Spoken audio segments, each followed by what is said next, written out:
Good evening, everybody. Thank you for joining us. My name is Daniel Horan, and I'm professor of philosophy, religious studies, and theology. And I have the distinct privilege of serving as the director of the Center for the Study of Spirituality here at St. Mary's College in Notre Dame, Indiana. I am absolutely delighted to welcome you this evening to our panel. But before we begin, I'd like to take a moment to say a word about the center, and in a special way to remember the founding director of the center, Dr. Keith Egan, who, after 94 years, entered eternal life just 2 weeks ago. Founded in 1984 by Dr. Keith Egan, with the support from the Sisters of the Holy Cross and St. Mary's College, the Center for the Study of Spirituality was founded and offers programs that promote the engagement between faith and reason and the connection between mind, body, and spirit. As an academic center, it is a hub for scholarly and public engagement, which draws on intellectual resources in the Catholic and broader Christian tradition, as well as how individuals practice faith in their daily lives to develop critical conversations around contemporary religious issues, especially as they relate to women's experiences in society, the academy, and the church. This academic year, we are celebrating the 40th anniversary of the center, as well as the 40th anniversary of the annual Madeleva Lecture. This lecture, which features prominent women scholars in the fields of theology, history, and spirituality, was part of the original vision for the work of the center that Dr. Egan had proposed to the Board of Trustees of the college in 1984. Each of these important lectures has also been published as a small book by Paulus Press, a tradition that we're proud continues to this day. As part of the celebration year, we have convened 3 panels of previous Madeleva lecturers. This evening is the third and final of our 3 facilitated discussions with our esteemed Madeleva Lecture alumni. It is my pleasure now to introduce my colleague, Dr. Julia Fetter, the Assistant Director at the Center and Associate Professor of Religious Studies and Theology, who will introduce our honored guests and host our event this evening. Julia. I'm so happy to be with these wonderful panelists tonight. I have the great privilege of introducing them. We'll start with Dr. Gail Porter Mandell, who is the professor and Schlesinger Chair of Humanistic Studies Emerita at St. Mary's College. She has authored numerous essays on Sister Madeleva Wolff, and her books include Madeleva, a Biography, Angel Creek, Where the River Meets the Sea, Life into Art, Conversations with 7 Contemporary Biographers, and The Phoenix Paradox, a study of renewal through change in the collected poems and last poems of D.H. Lawrence. We also have with us Dr. Mary Ann Hinsdale, a member of the Sisters Servants of the Immaculate Heart of Mary in Monroe, Michigan, and is an Emerita Professor of Theology at Boston College. A former president of the Catholic Theological Society of America, she is the co-editor of the T&T Clark Handbook on Theological Anthropology and Faith That Transforms, Essays in Honor of Gregory Baum, and co-author of It Comes from the People, Community Development and Local Theologies, and the author of many articles and book chapters on Mary Magdalene, theological anthropology, feminist and ecological theologies. Dr. Susan A. Ross is retired from Loyola University of Chicago in 2019 after 39 years of teaching and administration, including at St. Norbert College and Duquesne University. She received her BA from Manhattanville College and her MA and PhD from the University of Chicago. She is the author of 3 books and over 100 articles, book chapters, and reviews, and has lectured widely in the United States and abroad. She is a member of the editorial board of Theological Studies, a past director of the international journal Concilium, a past president of the Catholic Theological Society of America, and currently serves on the boards of 3 Chicago area nonprofit groups. Welcome to all 3 of our distinguished panelists. Good to be here. I'm wondering if we could start off our conversation with you, Dr. Mandell. You delivered the Madeleva Lecture in 1994, so 31 years ago. And I'm wondering if you could tell us a little bit about what you addressed in your lecture and maybe how your thinking has developed since then. Thank you, Julia, and good evening, everyone, wherever you are. I'm in South Bend, Indiana. It is very cold, it is very snowy, and it's beautiful as always. I'll begin with, if I may, with a confession. I was a reluctant Madeleva lecturer. Not that I wasn't honored to be invited, but I am not a theologian. My field is English language and literature. So at first, I actually said no. But then I reconsidered. A little pressure from Keith Egan, who was director of the center at the time, and dear Sister Rachel Callahan, a member of the Sisters of the Holy Cross. But why did I change my mind? Well, in 1994, the year that I gave the lecture, Madeleva, who was once acclaimed as the most renowned nun in the world, had been dead for 30 years, and her many achievements had faded from public memory. 1994 was the 10th anniversary of the Madeleva Lecture series and the 150th anniversary of the founding of St. Mary's, in which Sister Madeleva played so large a part. And so I was convinced that it was an appropriate time to tell her story, even if I might be stealing my own thunder, because I was at the time writing a full-length biography of Sister Madeleva's life. My first draft of the lecture was about writing the biography, but I decided too much about me, and I tossed it in the waste can. Instead, I told her story by emphasizing her roles as a poet, as a medieval scholar, as an educator, and as a religious sister.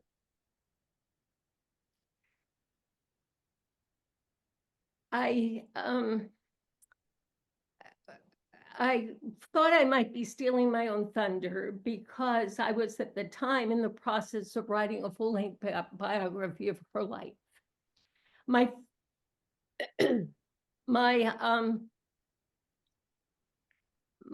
sense of the story that I told was that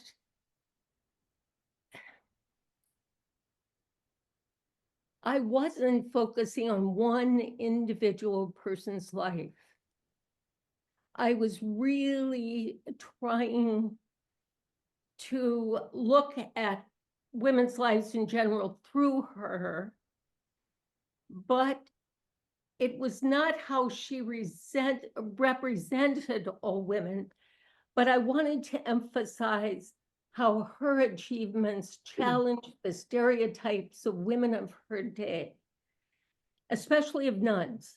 And I wanted to suggest, as Sister Ann Hinsdale did later in her Madeleva lecture, that each woman has a unique story to tell. And that is how we discover and define ourselves, by telling our stories and hearing those of others, one woman's life at a time. What appealed to me about Madeleva's life, and it still does, is her what I would call quixotic attempt to reclaim and reinterpret and adapt ancient truths to her own time. She embraced the modern world without abandoning her religious faith or the institutions that shaped and supported it. In retrospect, looking at the church and the world today, I think I underestimated her significance, especially in regard how she worked within the system to improve the status of women in the church, something we're still working on, as this synod on synodality shows. I rectified some of that underestimation in the biography published in 1997, but there are many of her achievements that still call for exploration and development. For example, what she called the apostolate of beauty, really an ethic of beauty. The way she put it was, and I think you've used Susan here in your lovely lecture on beauty and sacramentality. And she really, in her words, which she had adopted from certain others, she talked about beauty as God's visibility. And she said, made this incredible claim that if you have beauty, and if you take care of beauty, truth and goodness will take care of themselves, which is really, I hope you have something to say about that, Susan. I do. And the other was what I would call her spirituality. I mean, she had this personified notion of holy indifference or detachment, which can seem so cold and so impersonal, as the relaxed grasp, the ability to let go when the time came. And I really think that that is something that we should all, I mean, it just seems to me a marvelous motto for how to live one's life.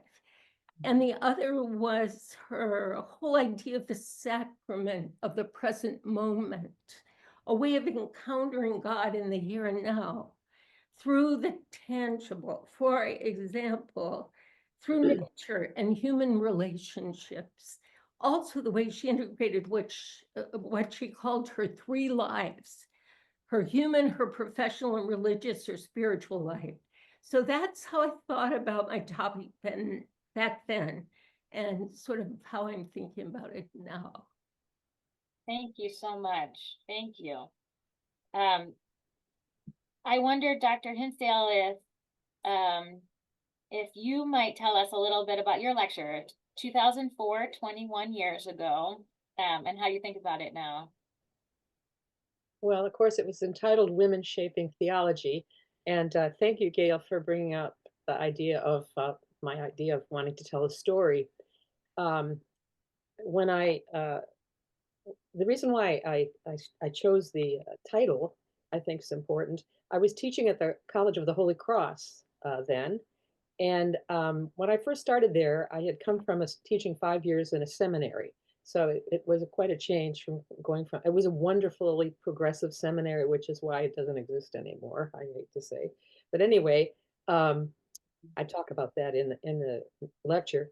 I had a sophomore boy, a young man, I should say, not a boy, who said to me at the very beginning of a semester, came up and he said, I didn't know nuns could teach in college.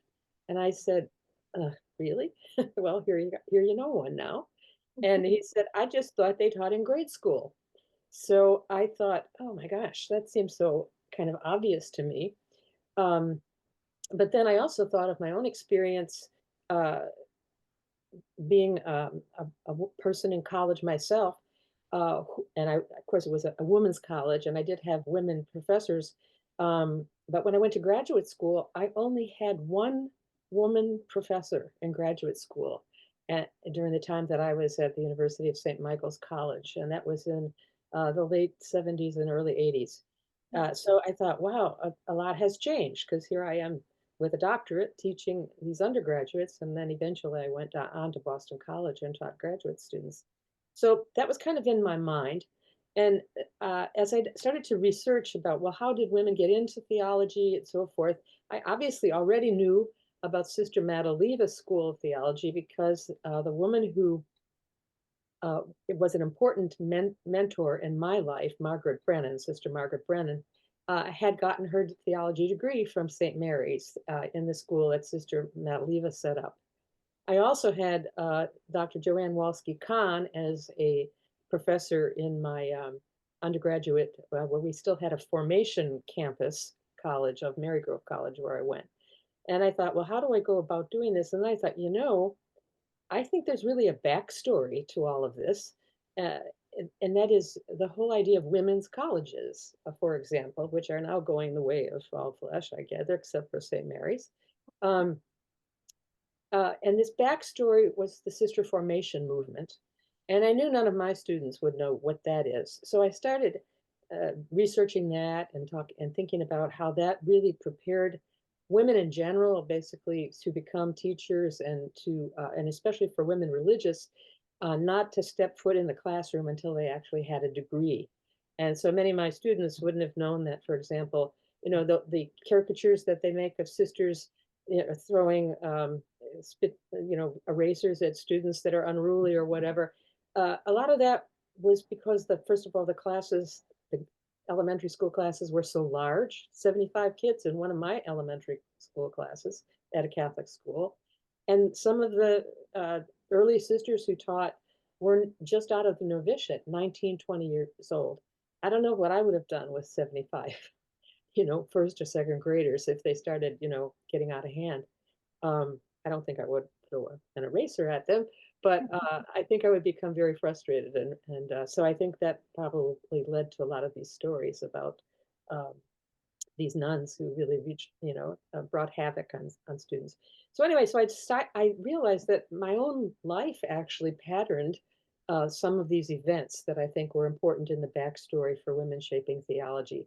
In other words, that I was educated by sisters who were products of the sister formation movement, having gotten their degrees before they sat into a classroom, who had advanced degrees, particularly the IHMs were very well educated. I always like to say, since some of you who have seen last time's Madeleva Lectures, Reflections, I had Sister Sandra Schneider's in high school. I didn't actually have her for class, but she taught in my high school. So that was, kind of a really unusual thing. And I remember my classmates would say, people can't believe that I actually had Sandra Schneider's when I was a sophomore in high school. So anyway, that's where she started. So those were some of the things that were important to me, that to somehow, both as a woman religious, but as a woman, period, to kind of tell a story about there was a time when you didn't have women teaching theology in colleges. And so that was kind of the motivation for me to sort of tell that story. And then just a little anecdote. I was already at Boston College when I was writing this, even though the impetus for doing the topic came from that undergraduate at Holy Cross. And I had a visiting professorship at the University of Dayton, and they gave me an apartment to live in. And in the apartment was actually a former graduate student friend of mine, a man, a theologian, a good friend. But I invited him down for supper one night because he actually was commuting. His wife was in Maryland, and he was also there on a sabbatical for the semester. And I was telling him what I was going to do, and say, well, this was my life story and the story of women getting into theology. And he said, don't you think that's rather self-indulgent to kind of tell your own story? And I thought, oh, well, yeah, I guess so. And so that little, you know, um, person sat on my shoulder the whole time I was writing this story. And I still have always been a little bit kind of embarrassed about it, but that didn't keep me from actually using it in one of my feminist theology and theories class, although I actually bought students the book. I didn't make them pay for it. And I would wait until Paulus Press would have their bargain catalog and buy about 15 copies of it so that I could give them for free. So that's kind of a little bit of the background about why I chose the topic, and I can say more later about what I might do differently today. Well, that's such an interesting segue. Dr. Ross, I wonder if you might talk about your lecture. I can see some themes of self-indulgence maybe being an interesting connection point. Well, my lecture was on the relationship between women, beauty, and justice. And so some background, I guess, I actually started out in college as a music major, and I wanted to be a professional pianist, but I realized pretty early on that, I could play pretty well, but not certainly that well. And so I became a religion major. And I have to say, in relation to what Marianne was just saying, my inspiration for becoming a religion major in college was really one of the nuns that taught me. And like you, I had some very highly educated women religious at my college. And so this love of music and the love of the arts has been something that's been a part of my life. And so I had written my dissertation on the relationship between the arts and revelation, which is basically, how do we come to know God? How does God reveal who God is to us? And so much of theology has to do with concepts and ideas and abstract thought. And my sense was that how God comes to us is not just in these abstract ideas, but in beauty and works of art, in the world, in the sacramentality of the world. And so after I did my dissertation, I was beginning to learn about feminist theology, which was still relatively new in the late 70s and early 80s when I started teaching. And I gradually came to see that many of the ways that women approach theology came from a kind of an aesthetic dimension, that it wasn't always abstract ideas, but that it was almost always, in some way through experiences. So when I was asked to do the Madeleva Lecture, I wasn't given an assignment, which was nice. I could just choose what I wanted to do. And so I chose this idea of beauty and justice. And at the same time, the whole field of what is now called theological aesthetics had really kind of become very popular in the area of theology. And a theologian that I actually worked on in my dissertation, Hans Urs von Balthasar, he was sort of the big name in all of it. And in many ways, he has a lot of wonderful things to say, but his ideas of gender are terrible. His idea of gender is basically women are icons of beauty, women are symbols of beauty, but the idea that women have something themselves to say as subjects of beauty is something altogether different. So I thought that I would do this, and so the lecture itself, in the little book itself, looked at beauty from 3 different angles. The first was a kind of a personal sense and how we look at it in nature, which is that beauty is something that we encounter in our lives in many different ways. And in fact, beauty has a role in nature, but also the ways that women have been seen to kind of embody beauty, not in a very positive way. They're sort of either set apart, or that beauty is something very trivial, that women, they worry about fashion or they worry about home design, and they're not, beauty isn't anything important. And then the second part of it, I talked about beauty in churches and in the ways that women live their lives in a religious context.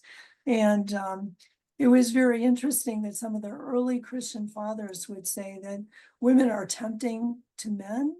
And so men have to be very careful around women, that women should not dress nicely because they would tempt the men, and that in fact women weren't allowed to sing in church choirs because their voices would tempt men. Women were not allowed to handle altar vessels. All of these things, these are women's understanding of beauty as a threat. And then the third part of the lecture, I looked at the ways in which women in the world are trying to live lives of both beauty and justice. And I use some examples of African women and the ways in which their very practical lives, their homes, their work was not simply a way to make money, but it was also a way to make the world more beautiful.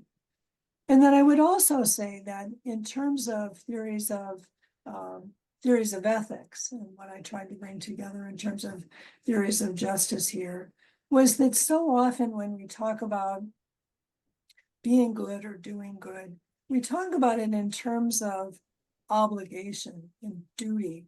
And it seems very, very difficult and very, very hard to do. But that in fact, I think when we want to do good, and this is what Gail was saying a little bit earlier, where beauty, truth, and justice come together, that beauty itself encourages us and calls to us to be truthful, to be beautiful, to be good. And so that all of the ways in which we encounter the world should be ways in which we're more generous with beauty, in which we can share the beauty of the world rather than seeing it as something, something simply to possess. So in fact, a couple of years ago, this is probably 10 years after I did the Madeleva Lecture, I did some research on women religious and the ways in which women religious nuns used beauty in a way to educate their students in justice. And it was really interesting to see what various religious orders had done in terms of making sure that their college buildings were beautiful. This you can see in St. Catherine's in Minnesota, and at Mundelein College, which became part of Loyola University, and how their understanding was that beauty really ought to be for everyone, and that a beautiful world is also a more just world. So, so I think that says a little bit about the kind of approach that I had. I'm still interested in the ways that we try and approach questions of truth and of goodness, not simply as, something very dutiful and serious, but something that's also, in a sense, joyful and beautiful. Thank you. I'm really struck in your comments about women's liturgical participation, that beauty is seen as a threat. So the invitational quality of beauty is something that's scary if a woman is at the altar, or if a woman is touching these liturgical components.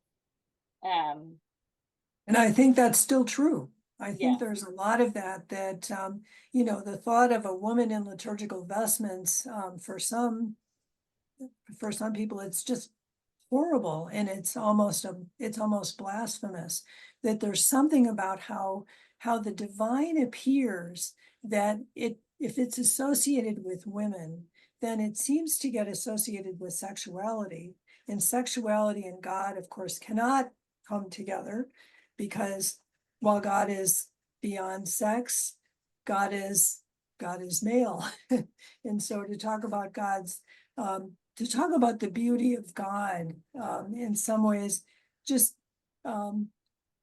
it has traditionally kept women very much out of the picture. Mm-hmm. I wonder if there's any connection, Dr. Mandell, that you see here with this. I'm thinking about Sister Madeleva as a poet. Yeah. Talked so much about the attractiveness of God, in sensual terms. I wonder if you had a comment about this. Yes, absolutely. I think Sister Madeleva was condemned by many of her readers, many of whom were from the clergy, for the erotic nature of her poetry. And she wrote poems that remind me very much of the Song of Songs, of some of St. Teresa's, of Avila's poetry, John of the Cross. I mean, it's a very erotic and sensual and sexual explosion of union with the divine. And I find that poetry still scalping, as Emily Dickinson might say, poems that is really good scalps you. It really takes away, your mind is gone and your whole body isn't involved. And her poetry does that to me. I realize, I mean, she's been described as a first-rate, second-rate poet, but she is in many ways defined by her age and by the kind of poetry that shaped her, which came out of that English period from the early part of the 20th century of converts who were writing wonderful poetry and all very spiritual and all very sensual. And I love to read her poetry because it reminds me of the incarnation and the incarnational God. And I think too often we lose touch with that, and it leads us into all kinds of aberrations of our own sexuality. So if there are any students writing, run to the library and check out any of her poetry, Knights Errant, Penelope. She wrote some wonderful poems about all the harlots in the Old Testament who are loved by God.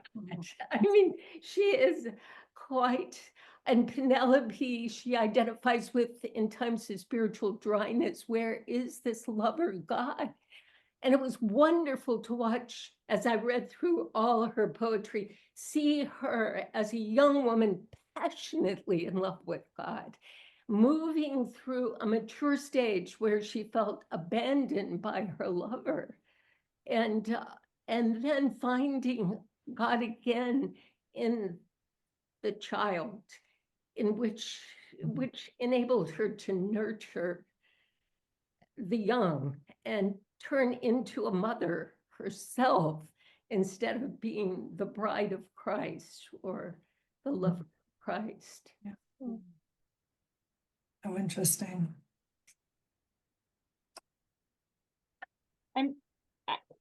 Since we're talking about sexuality and beauty, eroticism, I'm thinking about this idea that you brought up, Marianne, about the self-indulgent. I see this as a theme that each of you is sort of playing with and upsetting our notions about what counts as self-indulgent. I wonder if you wanted to say anything more about that, Dr. Hinsdale. Well, I think actually what I kind of was trying to get at was what sometimes people call imposter syndrome or something like that. That I was afraid using my own life and my own experiences, was sort of illegitimate, and that kind of self-critique that I think often women fall into. But with regard to self-indulgence, this is a different way of thinking. I think what I've most appreciated about being a theologian is the mentoring that I was given. And I was just thinking about my heroes, who I cite them a little bit in my lecture, were Rosemary Radford Ruther. She was the first feminist theologian that I ever heard speak. It was up in Toronto. And then Gregory Baum, who ended up being my dissertation director, who both of them were sort of fearless. And the third is, it was mentioned, one of the book that I co-wrote, really, it comes from the people, Community Development and Local Theology, was the time that I spent in Appalachia, over 5 years worth writing that book with a woman named Helen Lewis, who had been at the Highlander Center in Newmarket, Tennessee, which is where a lot of the civil rights people really got their training and so forth. And she taught me something which I kind of think I've tried to do, but that is, she never went to a conference without bringing a student with her. Mm-hmm. And I thought, now, and I haven't done that to all of the CTSA conferences that I've ever been to, but some of them actually were my students who were also going there as graduate students for the first time. But I did do that with a few. We went to Nijmegen to hear a couple of them. I don't know if they're listening at all up to this. We went to a Skillebek's conference after he had died.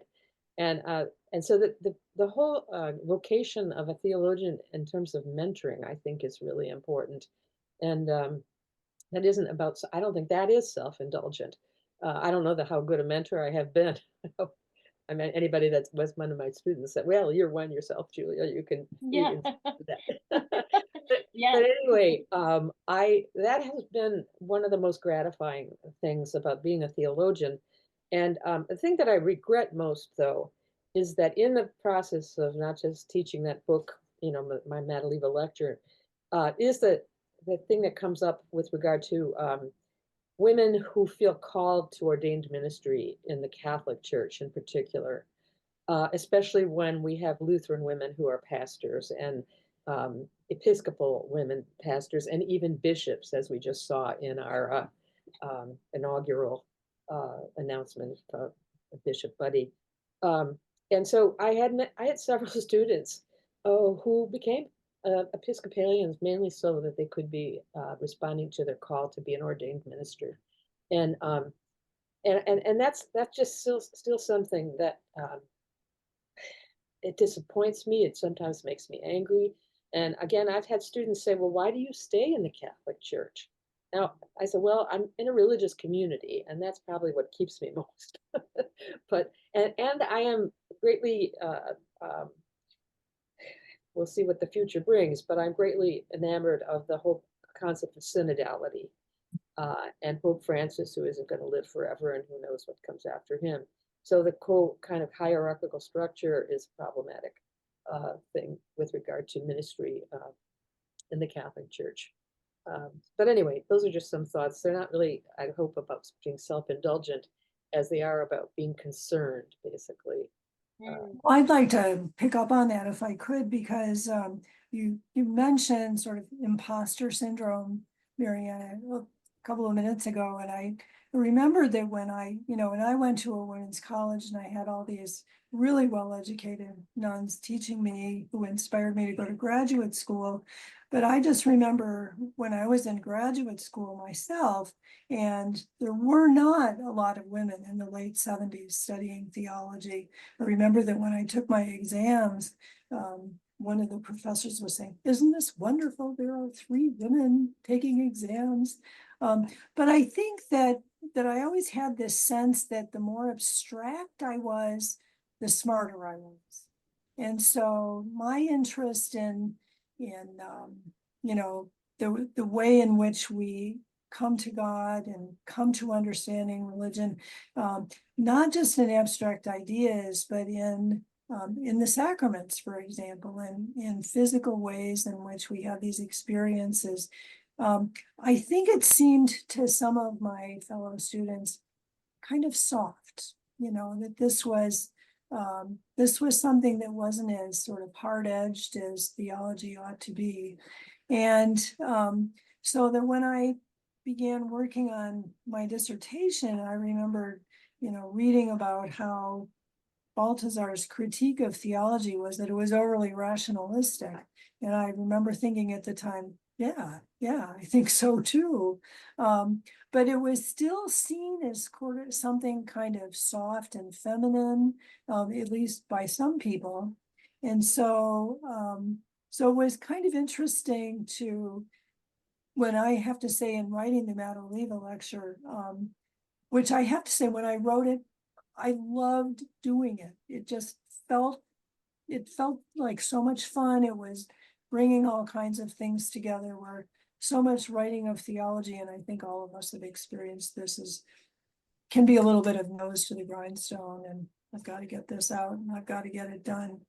But the way of that this style of doing theology could also be beautiful. And so I've always kind of been sensitive with my students, that I want them to be able to write in a way that's accessible, that people can understand, and that is not something that is seen as simply very dry. And so the understanding of imposter syndrome, I think, too, I felt a little bit like I was not, I don't know, I won't say not as smart as the other men, because I knew I was, but that I was taking a somewhat different path, doing theology through an aesthetic kind of dimension, which I think for some people did not seem quite as serious as hard philosophical theology. And so that was, and I think that sense of imposter syndrome kind of runs its way through a lot of us. But it also, I think, coming at theology from a slightly different angle, from the aesthetic angle, from looking at beauty, can also be very empowering. You know, I was just thinking in terms of what you just said. I think there has been a lot of change in my experience, though, among graduate students that I've been teaching, with not feeling so much that they want to be cerebral and abstract and Right. and all of that. And I think that there's a wonderful interest in contemplative studies and contemplative approaches to theology that I have noted and I really appreciate for one thing. And it's something that I also think that the Spirituality Center at St. Mary's has done. I was especially grateful to Keith Egan, for example. For many years, he had these Carmelite seminars at St. Mary's campus, which I used to come and kind of make my retreat. And I was actually, I had somebody pay my way once, and it was Joanne Welsky-Cotton, another theologian. So I think that there are, some of that now is changing. And I think that actually the more experientially based theologies help promote that. Oh, I think you're right about that. I think that has changed a lot, and I'm glad to see some of those changes. But I still do think that, at least from some of my colleagues, that there's a critique about what you call this softness or stuff, but it's not among students so much, including the male students as well. So I think, you know, it's a generational maybe kind of change that's happening. Were you going to say something, Dr. Mandell, about Well, this? just building on your conversation, I was reminded of Sister Madeleva's book of essays on women's education, ironically titled Conversations with Cassandra, who was the prophetess telling the truth and nobody believed her. That was the curse. And so Madeleva has all these wonderful essays, and one of them is about the education of women in an age when every institution was going co-ed that was female, and or many were. And St. Mary's was in later, after Madeleva's death, where was in that situation on at the altar with the University of Notre Dame, and then both sides withdrew. But her point was, women who opt for an education designed by and for men are like Sabine women. They're carried off from their native land, and they're in a strange land thereafter, in which they're trying to fit into something that is not made for them, is not tailored for them. And I think there's a lot of wisdom in what she says about that, because the students I have taught at a young age of 18 through 22, for the most part, are still in a change of rapid change and self-definition. And it's very hard to not to be defined by a curriculum that still is dominated by dead white males, if you're really honest. Well, it's interesting too that so I wrote an article not a few years back about that when Mundelein College became a part of Loyola University, there was a real clash of styles. And so there was this one building of Mundelein that was really, it's an old mansion, and when it was redone, it was just done so beautifully with really an eye to the aesthetics. And that when another one of the Mundelein buildings was taken over by another department.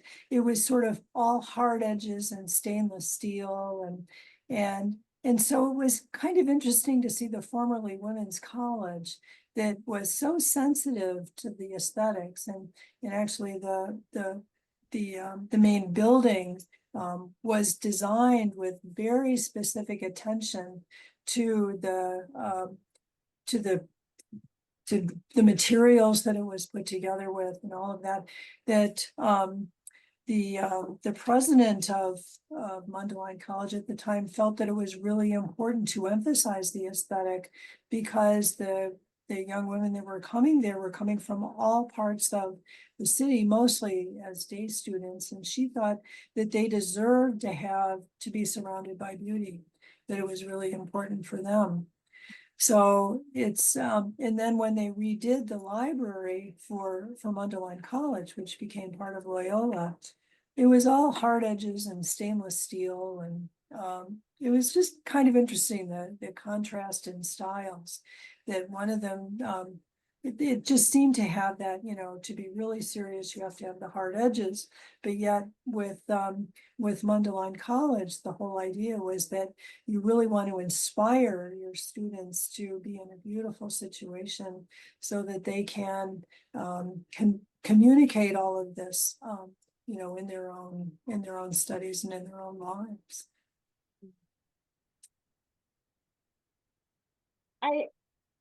All three of you in some ways in your lectures, I think, play with this kind of expectations about what women should be like, but also upend those expectations in certain ways. And so I'm curious about the ways in which some of the ideas that we bring to what it means to be a woman, what it means to be a religious, what it means to be intelligent, what it means to be a serious academic, have been subjects that you have tried to expand and open up in your own work.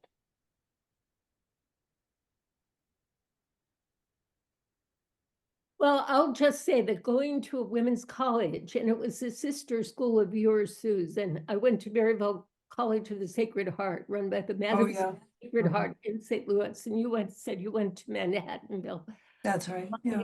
Yeah, I had a wonderful education by women, and that experience opened me very early to that gender is too simplified when you just say female and male, that we had the whole spectrum of human sexuality, gender in my classes with my friends, some very, very Barbie-like figures, and some, on the other hand, the jocks. And I mean, it was the whole range of sexuality. And I was really opened up to that by single-sex education. I don't know that I would have realized that otherwise. And I came to respect those differences and understand those differences. And I just, I don't know where to go with that, but I just want to say, I just think we need to maybe be more mindful and aware of what's around us and not think in stereotypes and try to cast people in the labels and the roles that we think of. Amen. Well, Amen. yeah. So when I was in high school, it was during Vatican II, and I remember that the books that we were given, we were reading Teilhard de Chardin, we were reading the documents of Vatican II, we were reading all of this stuff, and the nuns that I had very high expectations of all of us as students, and so that the way in which we were expected to be was the sky was the limit in that sense. And so there was that diversity, but there were also these wonderful role models that we had that basically said, you can go out there and you can do anything. And this is in the 60s. Yeah. Oh, that's my experience as well. I went to an all-girls high school and an all women's college for the first 2 years, and then it went co-educational. Right. Although I have to say, I think this majority of students were women, and certainly the faculty was mostly women. But this idea that creativity and doing things that had never been done before, the encouragement of it in the science classes, and not only just the humanities, I felt really supported. And also I was in high school during Vatican II, and we were encouraged to go down to McCormick Place, I was in Chicago, and hear these expert theologians who were coming on these lecture tours in the United States, who were at Vatican II, and that's where I first heard Hans Kung, and who would ever have known at that time, kind of as little did I know, I ended up writing a dissertation on him, and having met him and studied with him actually in Tübingen too. So, and the other thing that I bring away is that one of our sisters, who ended up after she left the high school, being the head of the religious education for the Archdiocese of Chicago, she had us ordered for us a class subscription to the National Catholic Reporter, which had just started to publish. I think it's like 60 years, old now. And not, I used to think we had these little kind of Catholic messenger type things in grade school, but in high school. And so we were considered to be sort of, the idea would be to be educated Catholics, and also the emphasis on Catholic social teaching, which was very, very important in all of my education, I think. I regret right now, though, as I look back over my own Madeleva Lecture, I was looking at what were the struggles and things like that. And there was something there, I can't remember exactly where it was right now. Oh, I know. I was quoting Mary Jo Weaver, the historian from Indiana University, who I'm sure is now retired,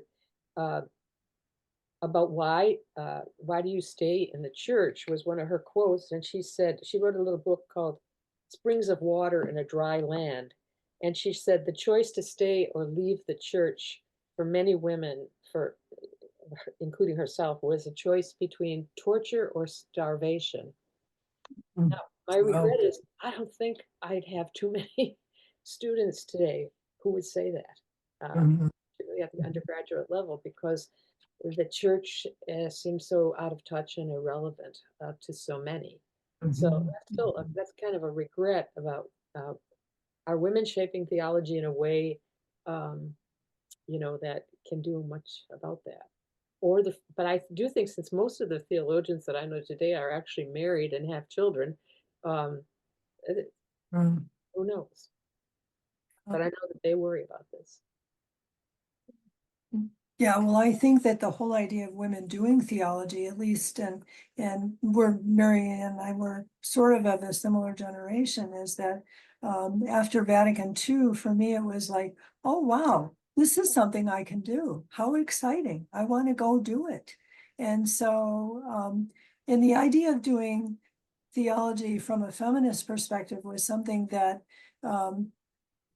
I didn't really think of at first. I remember one time when I was first at graduate school, and there was a group of women that got together, and these older graduate students that I sort of looked up to, and I remember that I went to this group and I said something like, yeah, all this stuff on women is kind of interesting, but I really want to do systematic theology. And now I look back on that sort of with embarrassment and have to say, because I remember they looked at me kind of kindly and like, she doesn't really get it yet.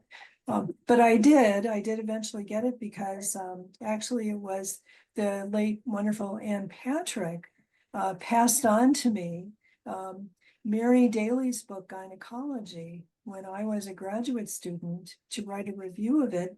And I have to say, in reading that book, so I think all of us have read that book at one point or another, I really felt as if my head had been taken off my shoulders and shaken up and put back on, and I never saw the world quite in the same way again. So that opportunity then, that was, the opportunity to do that and learn from the women who had preceded us, was very, very, very exciting. But I do kind of look back on some of the things that I said, before my consciousness was raised, I guess I would say, because that was the kind of culture that I was raised in, even though the nuns that I had in high school and college were brilliant. And as I said, had us reading people like Teilhard de Chardin and the documents of Vatican II. Still, I think for a lot of women, that development of an awareness of how women, in the title of your book, Marian, Women Shaping Theology, meant that, say, my interest, say, in the aesthetic dimension, is a way of women shaping theology, where I needed to break out of the idea that I had to do theology the way that my male fellow graduate students were doing it. I think one of the things that's been really powerful for me in reviewing so many of the Madeleva lectures is it's been really moving to me how much things have changed in 40 years even. I mean, Dr. Hinsdale, I don't know if you know the statistics on this, but you mentioned in your Madeleva lecture that in CTSA at 2003, less than 30% of CTSA members were women at the time. I don't know what the statistics are now. I don't know if you do, but I know the current president is a woman. We have 2 women here who have been president.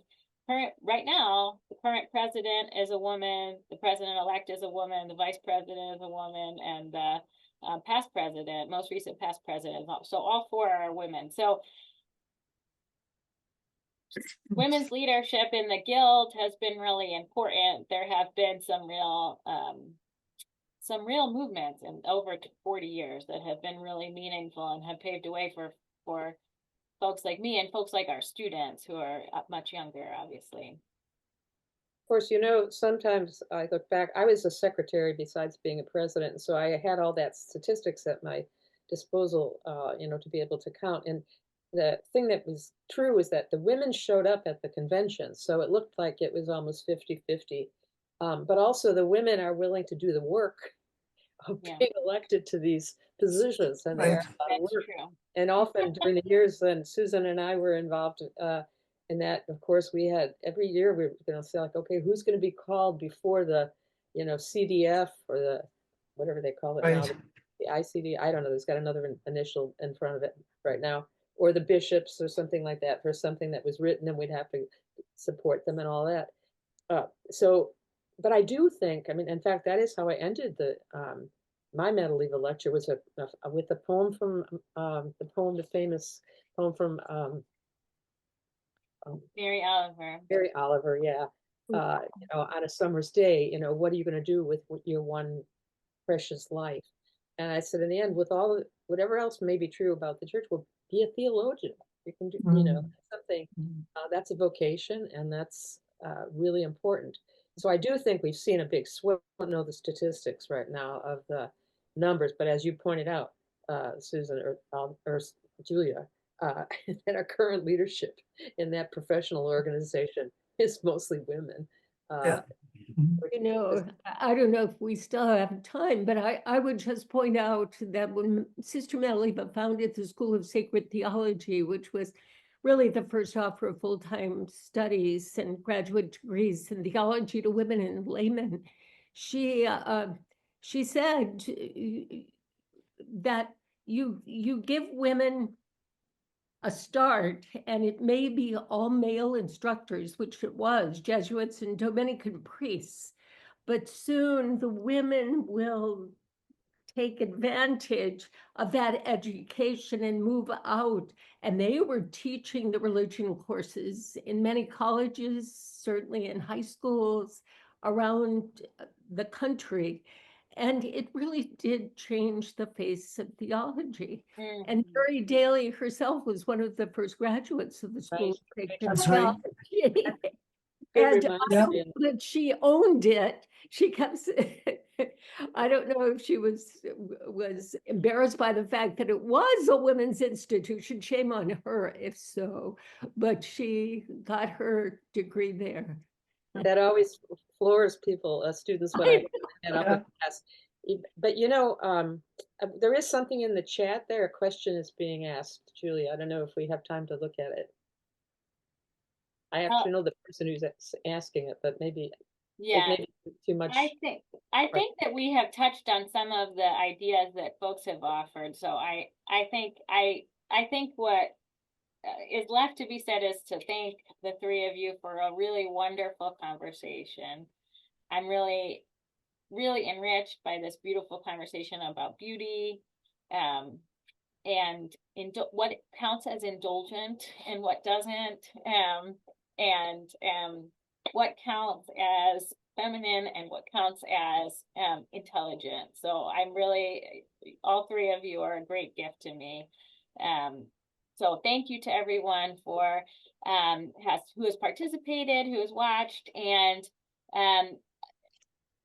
we are really grateful, as Professor Horan mentioned at the beginning, to Keith Egan for really getting this whole thing going. Oh, We definitely. honor him Yeah. Mhm. tonight. Thank you so much. Good. Good evening to everyone. Thanks for Thanks bringing us all of you. together. Yes, and thanks, Julia. Thank you. Okay, bye-bye. Good night.